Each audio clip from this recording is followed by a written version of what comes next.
My name's Toby Shapshak. I'm just a journalist. What stood out for you in the presentations that you've seen? Well, I think the thing in general that's impressed me and always impresses me about startups from Africa is a sense of community that you don't see anywhere else in the world. Every young guy who has a good idea or a good business obviously wants to get rich and drive a Ferrari, but what strikes me about startups in Africa is that there's always a sense of community. There's always a sense of giving back. People want to get rich, sure. I mean, what 23-year-old doesn't want to drive a Lamborghini? But they also want to do something for the communities they come from. And I think that consciousness is very, I suppose it's heartwarming, you could say, and it's all touchy-feely, but it's actually really great, because where do great ideas like iCow or mPedigree or Farmerline come from? They come from people experiencing real problems and finding real solutions to them. So the word innovation is tragically overused and tragically misunderstood. I get a deluge of press releases saying it's a revolution and it's a first of its kind in the world, and actually it's just an upgrade. And Silicon Valley tends to put out, I get press releases or I read stories saying it's the new Instagram, it's the new Facebook, it's the new whatever. They're just upgrades. I can't describe that as innovation. I really struggle to call that innovation, because it isn't. It's just an upgrade of what existed before. Maybe it's a mobile version of what existed before. And I'm quite pleased to see that the kind of things we're seeing in the last day and a bit is much more of a leap forward in terms of what you can do.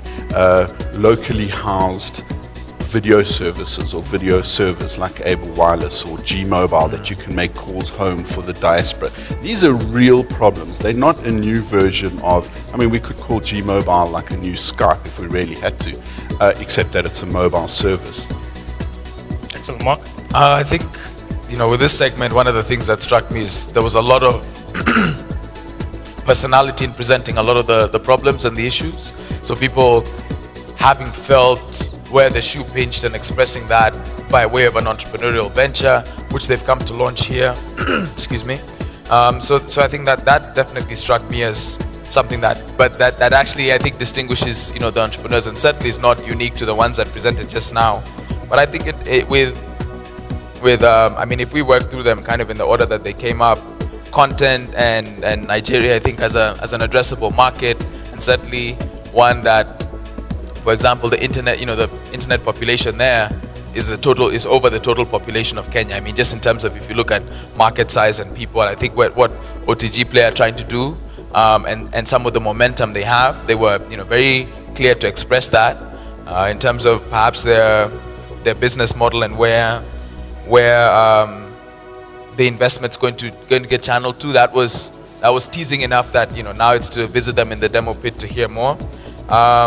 But I think what this idea about local content versus international content, I think they had some clarity on that. But I'm actually going to be going to see them after this. I think that's the whole point of the moments you spend on the stage is to create that inviting atmosphere for people to approach you and to hear more. For me, straight up would be perhaps questions raised by, say, Able Wireless. I didn't hear him mention the elephant in the room, content rights licensing. And I think the question would be, do you ask for permission or do you ask for forgiveness? That's a very good point. Especially that, the way the world is, I don't think anyone ever asks for forgiveness. I suppose that's the other big problem, is that we live in a world where once something's digital, everybody considers it free to view because of the nature of how piracy has taken over the world. But I think the delivery of it is a big issue. I'm quite sure that part of their business model must involve some kind of content licensing. That would be a key foundational element. Are we supposed to discuss the startups that have just been on stage? Yes, we are. Right. No one gave me the memo. No one discussed it with me. Why are you laughing at me? Well, if I could just step in and say something intelligent, please, because I'm, as somebody once said to me, I'm devilishly handsome but not very bright.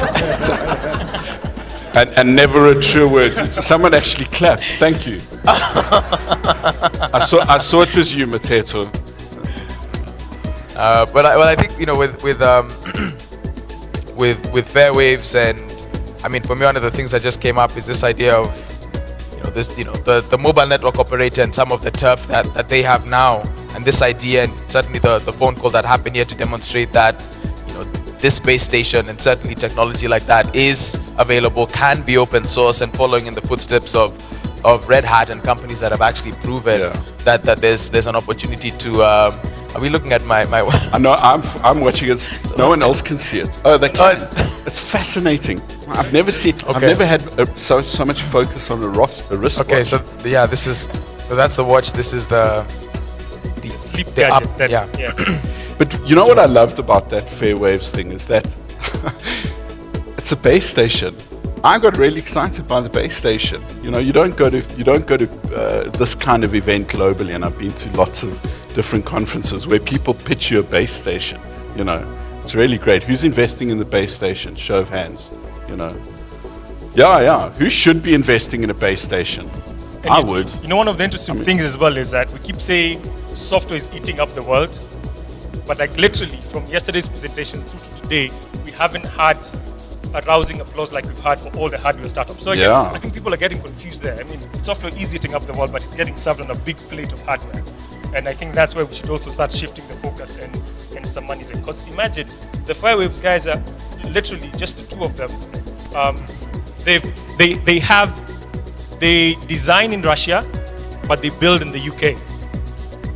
But it's, and they present at an African startup event. Exactly. We live in a global and they're world. deploying in Africa. It's a global village. How cool is that? Very. I think maybe to change pace a little, to look at Jio Mobile and certainly their advantage compared to the likes of Skype, Google Talk, and AT&T in the US. You have the diaspora being responsible for such a large amount of remittances, and you can imagine the communication that comes with those remittances and how important that is to African society today. So to find, I think it's certainly a strong or compelling proposition, because one of the biggest barriers to that would be the elements of policy and certainly the goodwill you'd need from the regulators and the existing operators and so on. And so to find, I think, and to present what they did, I thought was interesting. Now, obviously, on the number side, you're dressing me up in your Fitbit. Now I'm like, keep going. Don't stop. Don't stop. Your wrist seems to be the most interesting thing this cameraman's ever seen in his life. So let's make it easier for him. But overall, I think hardware is certainly one of the biggest opportunities. Complementing. I feel like I should have done my nails or something. But compared, excuse me, to you're actually okay. I'm not distracting you. I'm following everything you say. Okay. All right. As they do that, I think one of the cool things about like the guys from Egypt, Vivify, everything's turning to touch. Touch this, touch that. And I think theirs is really cool. It's only probably that we might not see the implications now, but as soon as you start thinking of, walls that you can just touch and stuff happens, that would be pretty cool. On the startups you just saw, just to kind of bring it all home. The memo. Thanks for the memo. I think it's been really good, actually. I'd like to talk just about everything that I've seen in the last day, and I think in general, demo is by far one of the highlights of the tech calendar for me. I think the quality of startups that are here, the fact that 40 startups are distilled from 30. I don't know if you were a judge as well, but I spent a lot of time going through a lot of different pitches and a lot of different ideas. There was a lot of me too's, but there's a lot of innovative thinking. Perhaps not innovative products, but innovative thinking, because that's, for me, the first thing that people have got to do is notice there's a problem and find a solution to the problem that is both functional, necessary. I mean, why should I use solution X when I already have solution Y? Why should I use Gmobile if Skype already works for me? If it's a good solution and a solution that solves a real problem and adds to people's lives. And then, of course, you start all of the process of the startup. Is it scalable? Can someone invest in it? Etc. Etc. Etc. And I just think the clarity of thinking that we've seen in the last day and a bit is really great, because people are looking at very real problems: connectivity, power, data streaming, video streaming, all of the things that people with a constant broadband connection take for granted. You know, I mean, look at the state of general unhappiness yesterday morning when the Wi-Fi couldn't cope. I mean, it was like, you know, anyone would think everybody suddenly got gout or ingrown toenails. You know, it was suddenly everyone was grumpy and moody and can't get online, and I haven't texted my girlfriend for 3.5 minutes. I mean, it was just, I felt that. Didn't you? You know. Anyway, all I can say is Wi-Fi for the win. All right. And on that note, ladies and gentlemen, we're going to a hand please for Toby Shapshak, please.